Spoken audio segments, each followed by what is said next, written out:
Hello hello and welcome back to all of. आज आपका स्वागत है इस चैनल पे। और ये हमारे कॉमन एंड कंपैरेटिव स्टेटमेंट का सेकंड वीडियो। जैसा कि मैंने कहा था कि मैं मैक्सिमम 2 वीडियोस का टाइम लूंगा आपके कॉमन एंड कंपैरेटिव स्टेटमेंट को कंप्लीट करने के लिए। तो दोस्तों, पिछली वीडियो में हमने सीखा था बैलेंस शीट से कैसे हम कंपैरेटिव स्टेटमेंट बनाएंगे एंड कॉमन साइज स्टेटमेंट बनाएंगे। और मैंने कहा था कि मैं अपने नेक्स्ट वीडियो में प्रॉफिट एंड लॉस स्टेटमेंट से लेकर के आपको ये चीजें सिखाऊंगा कि कैसे प्रॉफिट एंड लॉस स्टेटमेंट से आप कॉमन साइज स्टेटमेंट या comparative statement of profit and loss statement आप बनाएंगे। ठीक है, तो दोस्तों ये बैलेंस शीट जो थी आपको हमेशा प्रिपेयर्ड मिलती। आप जब भी कोई क्वेश्चन पिकअप करके देखोगे तो बैलेंस शीट उसमें ऑलमोस्ट प्रिपेयर्ड होती है, सारे उसके अमाउंट्स वगैरह दिए हुए होते हैं और हमें सिर्फ उसमें कंपैरिजन या कॉमन इन दो को लेकर के काम करना होता है। यानी 2 कॉलम अमाउंट के क्वेश्चन बना के ऑलमोस्ट दे देता है कि 1 साल का अमाउंट ये था, दूसरे साल का अमाउंट ये था। हमारा काम यानी वो ए और बी कॉलम दिए होते हैं, हमारा काम उन्हें बस कॉपी करके रखना होता था और लास्ट का सी और डी कॉलम हम अपनी तरफ से अप्लाई करते थे। वो हमारा काम होता था, हमारा काम उस पर इनपुट करना होता था और उसके हमें मार्क्स मिलते थे। यहाँ पे क्या है, हमें प्रॉफिट एंड लॉस स्टेटमेंट, अगर क्वेश्चन आप पे मेहरबान है तो हो सकता है आपको बना बनाया प्रॉफिट एंड लॉस स्टेटमेंट दे दे, जैसा कि आपको बैलेंस शीट में मिलता था। बना बनाया अमाउंट मिलता था, बने बनाए 2 कॉलम मिलते थे, आपको बस उसमें column C and column D prepare करना होता था, जो कि कॉमन या कंपैरिजन। अगर वैसा आ गया तो इस वीडियो को फिर सीखने की जरूरत ही नहीं है। लेकिन कभी कभी क्वेश्चन चेंज होकर के आ सकते हैं, जहां पर आपको बोलेगा कि आप profit and loss statement prepare करिए। वो आपको profit and loss statement prepare करने के लिए कुछ बहुत इन्फॉर्मेशन देगा। ठीक है, तो profit and loss statement prepare करने के लिए वो इन्फॉर्मेशन देगा, उससे आपको प्रॉफिट एंड लॉस स्टेटमेंट बनाना पड़ेगा। और इस बार का दोस्तों हमारा प्रॉफिट एंड लॉस स्टेटमेंट जो है वो लास्ट ईयर क्लास 11th के जैसा बिल्कुल नहीं है। क्योंकि लास्ट ईयर क्लास 11th में क्या होता था, हम एक तरफ पर्टिकुलर अमाउंट, फिर पर्टिकुलर, फिर अमाउंट, ओके 2 साइड पहले ट्रेडिंग प्रिपेयर कर लेते थे, उसकी इनकम वगैरह बाई में लिखते थे, देन हम वापस नीचे उतरते थे प्रॉफिट एंड लॉस स्टेटमेंट में, फिर टू में एक्सपेंस, बाई में इनकम, पहले ट्रेडिंग बनाते थे, फिर पीएल बनाते थे, उसके बाद नेट प्रॉफिट मिलता था। यहाँ पर वैसा कुछ नहीं है। अब हम जो प्रॉफिट एंड लॉस स्टेटमेंट बनाते हैं वो as per part 1 schedule 3 of companies act 2013 उसके अकॉर्डिंग बनाते हैं। तो उसके अकॉर्डिंग जो हमारा प्रॉफिट एंड लॉस स्टेटमेंट का फॉर्मेट है वो हमारा कुछ ऐसा फॉर्मेट है। देखेंगे आप, इतना ही फॉर्मेट है और ये पूरा एग्जैक्टली आपके वो ट्रेडिंग और पीएल उसी का सेकेंड पार्ट है। आप यार ये कह लें कि ये उसका एक दूसरा भाई है, सारे कंटेंट वही रहते हैं। ठीक है, तो सबसे पहले मैं आपको थोड़ा एक्सप्लेन कर दूं कि इसमें हम करते क्या है। जैसे हम उसमें करते थे, सारे एक्सपेंस हम 2 में रखते थे, सारी इनकम बाई में रखते थे। एग्जैक्टली वही काम यहाँ करना है, बस तरीका अलग है। जैसे हमारी बैलेंस शीट का तरीका बदल चुका है, सारी लायबिलिटीज ऊपर लिखी जाती है, सारे एसेट्स नीचे लिखे जाते हैं, उसी तरह स्टेटमेंट का भी हमारे तरीका चेंज हो चुका है। हम पहले अपनी सारी इनकम लिखते हैं, उसके बाद सारी अपने एक्सपेंस लिखते हैं। आप जरा ध्यान करके याद करिए, आप जब पिछले साल यानी क्लास 11th में जब आप प्रिपेयर करते थे प्रॉफिट एंड लॉस स्टेटमेंट तो कैसे करते थे, पहले आप ट्रेडिंग बनाते थे। ठीक है, ट्रेडिंग के बाद फिर आप पीएल बनाते थे। तो एग्जैक्टली उस ट्रेडिंग एंड पीएल में हम 2 टाइप की इनकम लिखते थे। पहली कंपनी की मेन इनकम जो हमें ट्रेडिंग अकाउंट से मिलती थी एज सेल्स, क्योंकि सेल्स ही कंपनी का मेन काम है। तो सेल्स से जो इनकम मिलती थी वो कंपनी की प्रायोरिटी वाली इनकम होती थी। उसके बाद हम स्लाइड करके आते थे प्रॉफिट एंड लॉस स्टेटमेंट में, फिर वहां पर हमें कुछ बाई साइड में इनकम्स लिखी मिलती थी, रेंट रिसीव, समथिंग एल्स, बहुत सारी इनकमें होती थी। तो कंपनी को 2 तरह की इनकम रिसीव होती है। तो अब इस वाले में हमारा काम है पहले कंपनी की सारी इनकम, और कंपनी के पास 2 ही तरह की तो इनकम होती है, एक ट्रेडिंग की इनकम, दूसरी पीएल की इनकम। ठीक है, तो पहले हम सबसे पहले यहाँ पे अपनी कंपनी की इनकम को रखेंगे। सबसे पहला रेवेन्यू फ्रॉम ऑपरेशन, जिसे ही हम नेट सेल्स कहते हैं। ठीक है, रेवेन्यू फ्रॉम ऑपरेशन, सबसे पहले ये इनकम हम लिख देंगे। फिर उसके बाद जो हमारे प्रॉफिट एंड लॉस की इनकम होती थी, वहां पे जितने भी बाई साइड में हमारे सपोज दैट हमारे पास 6 चीजों की इनकम है। ठीक है, तो हम उन 6 चीजों की जहां एक नोट्स टू अकाउंट बनाएंगे। ठीक है, हम ऐसा करके एक नोट्स टू अकाउंट, जिन्हें हम वर्किंग नोट कहते हैं, वैसा बनाएंगे। और नंबर 1 पे सपोज दैट हम अदर इनकम, हमारे पास 6 आइटम की इनकम है, तो हम यहाँ पे लिख देंगे अदर इनकम, और 1 बाई 1 करके जितने भी 6 आइटम थे हम सबका अमाउंट यहाँ लिखेंगे और उनको टोटल करके मेन कॉलम पे लिख देंगे। ठीक है, अब ये अमाउंट हम यहाँ छापेंगे एग्जैक्टली। ठीक है, जैसे अदर इनकम जो हमारी पीएल की इनकम होती थी उस पर कोई एक आइटम नहीं, हमारे पास मल्टीपल आइटम है। अब हम यहाँ तो सबको लिखेंगे नहीं, यहाँ हमें केवल एक आइटम, एक टाइटल देना है अदर इनकम। लेकिन उस अदर इनकम में जो 6 आइटम है ना, उनका वर्किंग नोट हम यहाँ करेंगे, उन चीजों को हम यहाँ लिखेंगे 1 by 1, उनके अमाउंट्स लिखेंगे, उन्हें टोटल करके देख लेंगे, जितना आ रहा होगा वो हम टोटल यहाँ लिख देंगे। ठीक है। अब कोई बंदा अगर हमारे अदर इनकम को देखेगा और उसको दिखेगा, मान लेते हैं सारी 6 चीजें 1-1 लाख की थी, 6 लाख टोटल हो गया, वो बंदा यहाँ देखेगा कहेगा अरे 6 लाख, आपकी अदर इनकम 6 लाख है, इस 6 लाख में क्या क्या था? तो हम जो ये नोट नंबर ये होता है ना, ये 1, हम यही नोट नंबर इसके एग्जैक्टली सामने यहाँ लिख देंगे कि अगर आपको कोई डाउट है कि ये 6 लाख कैसे आया, तो आप हमारे नोट्स में जाइए और नंबर 1 नोट को चेक करिए, सारी इन्फॉर्मेशन इसकी यहाँ लिखी है। तो तुरंत बंदा नोट्स को अकाउंट में ट्रांसफर होकर के आएगा और यहाँ देखेगा आपकी जो भी इन्फॉर्मेशन लिखी है उसको एक एक इन्फॉर्मेशन यहाँ से मिल जाएगी कि आपकी अदर इनकम में क्या क्या चीजें ऐड थी। ठीक है। तो इस तरह कंपनी के हमें टोटल इनकम पता चलती है। और अब जब कंपनी की इनकम पता चल गई, पहले प्रायोरिटी इनकम पता चल गई जो कि सेल्स ट्रेडिंग की इनकम होती थी, फिर अदर इनकम जो प्रॉफिट एंड लॉस की इनकम होती थी, इन दोनों को हम जोड़ के निकाल लेते हैं टोटल इनकम। आपको देख रहे हैं पहला पॉइंट, दूसरा पॉइंट, तीसरा पॉइंट आएगा, वो टोटल इनकम आएगा पहले और दूसरे पॉइंट को जोड़कर। ठीक है। इन दोनों को ऐड करके हम टोटल यहाँ लिख लेंगे। अब उसके बाद हमने कंपनी की इनकम पता कर ली, अब काम है कंपनी के एक्सपेंस पता करने का। तो उसी तरह हमारा नेक्स्ट पॉइंट होगा लेस एक्सपेंसेस। अब एक्सपेंस हम ट्रेडिंग और पीएल दोनों तरफ के एक साथ कंबाइन करके लिखते हैं। अब एक कोई एक्सपेंस तो होता नहीं है, एक्सपेंस होंगे कम से कम मल्टीपल। ठीक है। तो जैसे हमने अदर इनकम के साथ ट्रीटमेंट किया, सपोज दैट 10 तरह के एक्सपेंस थे, तो हम 10 के 10 एक्सपेंस तो यहाँ लिखेंगे नहीं। ठीक है। बेटर है कि एक नोट्स आप यहाँ सेकंड नंबर पॉइंट नंबर डाल करके पॉइंट नंबर सेकंड एक एक करके 10 आइटम को लिख दीजिए, टोटल यहाँ निकाल लीजिए, जो टोटल है वो लेस अदर एक्सपेंस में यहाँ लिख दीजिए और जो उसका नोट नंबर आप लिखिए वो नोट नंबर यहाँ लिख दीजिए, ताकि अगर कोई बंदा बोले भी ना कि आपके एक्सपेंस में यार कितना आइटम था, यहाँ तो कुछ पता ही नहीं चल रहा है, आपने सीधा 10 लाख एक साथ लिख दिया है, पता कैसे चले कि आपके टोटल एक्सपेंस थे कितने? तो उसको बोलो भाई साहब ये एक्सपेंस के बगल में जो 2 नंबर लिखा है ना, आप नोट पे जाकर के यहाँ 2 नंबर को चेक करो, उसमें आपको पता चल जाएगा कि हमारे एक्सपेंसेस में डिटेल क्या क्या थी, कौन सा आइटम कितना एक्सपेंस हुआ था। ठीक है। तो एक्सपेंस जब हम अपनी इनकम में से घटा लेते हैं, हम वहां क्या करते थे, बाई साइड से टू साइड को घटाते थे, अपनी इनकम से एक्सपेंस को घटाते थे तो हमें प्रॉफिट मिलता था। तो एग्जैक्टली यहाँ पर भी वही होगा, जब हम अपनी टोटल इनकम में से अपने एक्सपेंस को घटा देंगे तो जो हमारा 5th पॉइंट आएगा वो होगा प्रॉफिट बिफोर टैक्स, यानी हम अपने प्रॉफिट को पा चुके हैं। वो प्रॉफिट कैसे आएगा? पॉइंट नंबर 3 से पॉइंट नंबर 4 को माइनस करना, यानी टोटल इनकम में से, इस टोटल इनकम में से आप अपने एक्सपेंस को माइनस कर दीजिए, जो आएगा वो आपका क्या होगा? प्रॉफिट, लेकिन बिफोर टैक्स। अभी कंपनी ने टैक्स पे नहीं किया है। ठीक है। अब कंपनी को टैक्स पे करना है तो फिर नेक्स्ट काम होगा लेस टैक्स। ठीक है। मान लेता हूं यहाँ पे 10 लाख रुपए आ गया आपका प्रॉफिट बिफोर टैक्स, और टैक्स में बोल दिया गया @ 30%। तो अब अगर 30% टैक्स हमें अपने प्रॉफिट पे देना है तो हमारा 10 लाख का प्रॉफिट है, 30% टैक्स देंगे तो 3 लाख रुपए होगा। 3 लाख रुपए घटाने के बाद हमारा प्रॉफिट आफ्टर टैक्स बचेगा 7 लाख रुपए। ठीक है। इस तरह से हम अपने प्रॉफिट एंड लॉस स्टेटमेंट को प्रिपेयर करते हैं। ठीक है दोस्तों, तो हम आज के क्वेश्चन स्टार्ट करेंगे, लेकिन आज के क्वेश्चन स्टार्ट करने से पहले मैं आपको पिछली वीडियो के टॉप 3 कैंडिडेट्स के नाम बताना चाहूंगा। तो टॉप 3 कैंडिडेट्स के नाम आपके सामने रहेंगे। ओके फ्रेंड्स, चलिए अभी जरा हम देखते हैं। अभी मैं आपके सामने एक क्वेश्चन लिखूंगा और उसी एक क्वेश्चन पर मैं आपको कॉमन एंड कंपैरेटिव दोनों ही स्टेटमेंट प्रॉफिट एंड लॉस के सॉल्व करके दिखाऊंगा। ठीक, ओके फ्रेंड्स, तो ये रहा आपके सामने आपका क्वेश्चन। मैंने क्वेश्चन लिखा है जो अभी प्रिपेयर्ड नहीं है, ये आपको सिर्फ एक इन्फॉर्मेशन दे रहा है।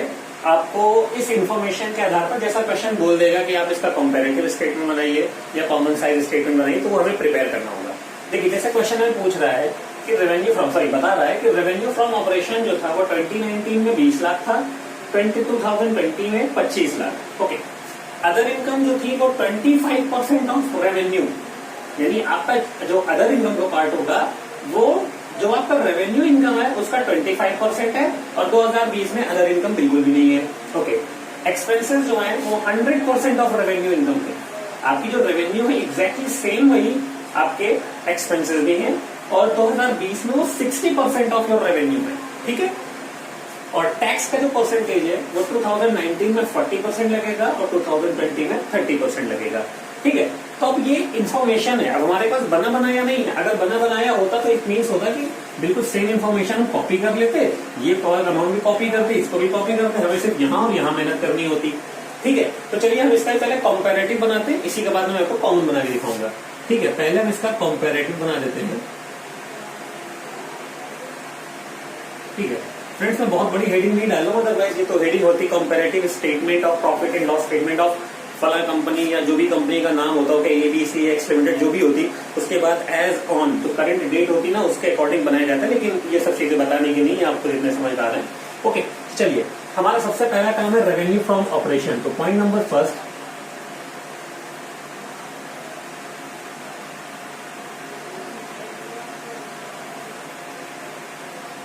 Revenue from operation. मैं एक एक कॉलम लेकर के चलूंगा। पहले मैं 2019 की बात करता हूँ, 20 लाख।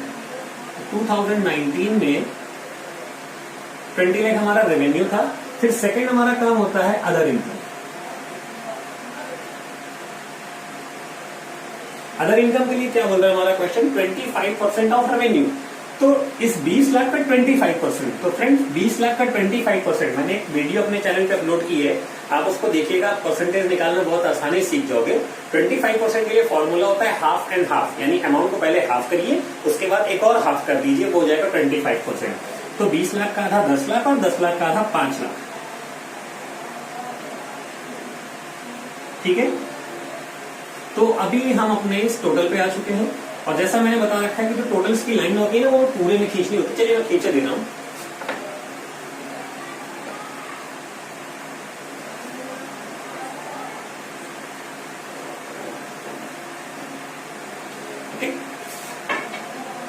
तो अब हमारी टोटल इनकम, यानी जो थर्ड पॉइंट होगा हमारा, वो होगा total income first plus second. ठीक है, ये हो जाएगा 25। इनकम का काम खत्म। ठीक है, 20 लाख हमारी नॉर्मल इनकम थी, और 5 लाख यानी 25% ऑफ रेवेन्यू हमारी अदर इनकम की। टोटल कंपनी की इनकम होगी 25 लाख। अब काम है एक्सपेंसेस घटाने का। तो पॉइंट नंबर 4, लेस एक्सपेंसेस। अब देखते हैं एक्सपेंस कोई इकट्ठे इसने दे दिया है या मल्टीपल एक्सपेंस दिए हैं। तो इसने हमें सीधा एक अमाउंट दिया है, एक्सपेंस 100% ऑफ रेवेन्यू, यानी आपका जितना रेवेन्यू था उतना ही आपका एक्सपेंस भी हो गया। तो रेवेन्यू हमारा 20 लाख था, एग्जैक्टली 20 लाख हमारा एक्सपेंस भी हो जाएगा। ठीक है, अब जब 20 लाख एक्सपेंस हो जाएगा तो उसके बाद हमारे पास जो वैल्यू बचेगी वो क्या कहलाएगी फ्रेंड्स, वो देख लीजिए।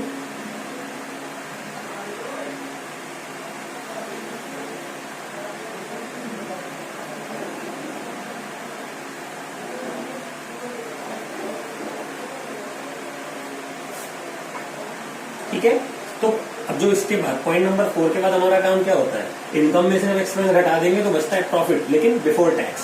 सो it will B point number 5,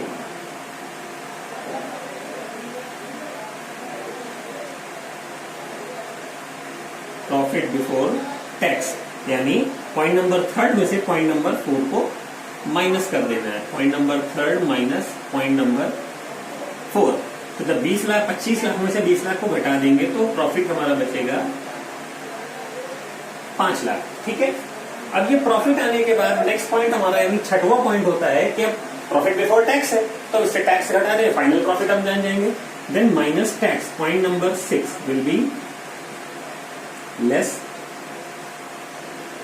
tax at the rate. अब जो भी हमारा रेट है 2019 का 40% था, तो हमारी टोटल जो अभी इनकम आ रही है, यानी हमारा जो एक्चुअल प्रॉफिट आ रहा है वो 5 लाख है, जिसका 40% हमें टैक्स काट देना है। तो 40% के लिए मैंने बताया था 10% निकालिए, उसका 4 टाइम कर दीजिए। 10% कितना होगा, 1 0 कम करने के बाद 50,000, उसका 4 टाइम कर दीजिए तो 2 लाख। ठीक है, तो 2 लाख हमारा टैक्स हो जाएगा। ओके, अगर 2 लाख हम टैक्स डिडक्ट कर देंगे तो उसके बाद वैल्यू जो बचेगी वो हमारी होगी प्रॉफिट आफ्टर टैक्स।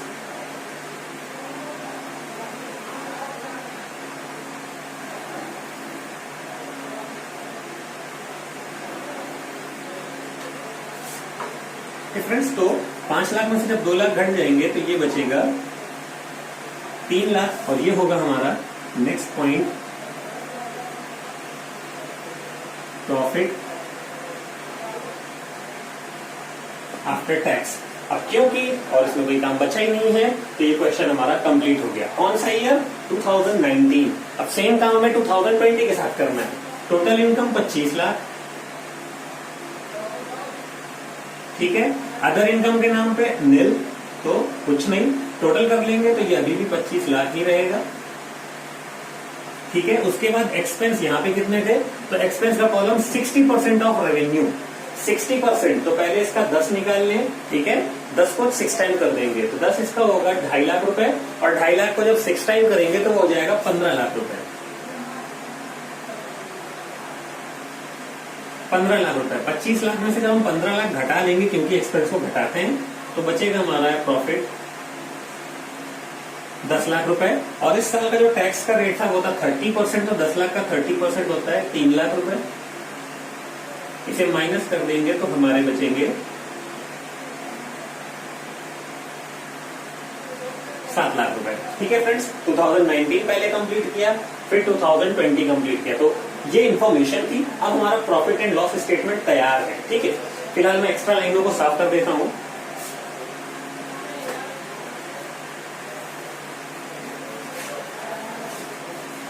ठीक है, अभी क्योंकि मैंने बोला है कंपैरेटिव हम बना रहे, तो कंपैरेटिव का हमारा फॉर्मूला क्या होता है, पहले ईयर से दूसरे ईयर का चेंज देखते हैं। 20 लाख से हम 25 लाख हो गए, तो इट मीन्स हम 5 लाख रुपए बढ़े हैं।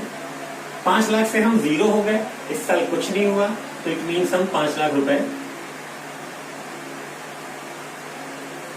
घट गए हैं। ठीक है, अब उसके बाद 25 लाख से 25 लाख है तो नो चेंज। 20 लाख से 15 लाख हो गए, 5 लाख घट गए।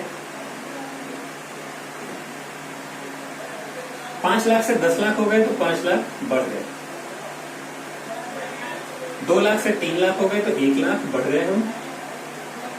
एंड 3 लाख से 7 लाख हो गए तो हम 4 लाख रुपए एक्स्ट्रा हो गए। ठीक है, अब क्योंकि चेंज अगर जानना है तो हमारा सीधा काम होता है 5 लाख यानी C/A। ठीक है, मैंने बताया था कि हमारे चार्टर्ड अकाउंटेंट साहब हैं, उनको 20 से आप 2 करिए, C ऊपर रखिए, A नीचे रखिए, ताकि आपको फॉर्मूला याद रहे।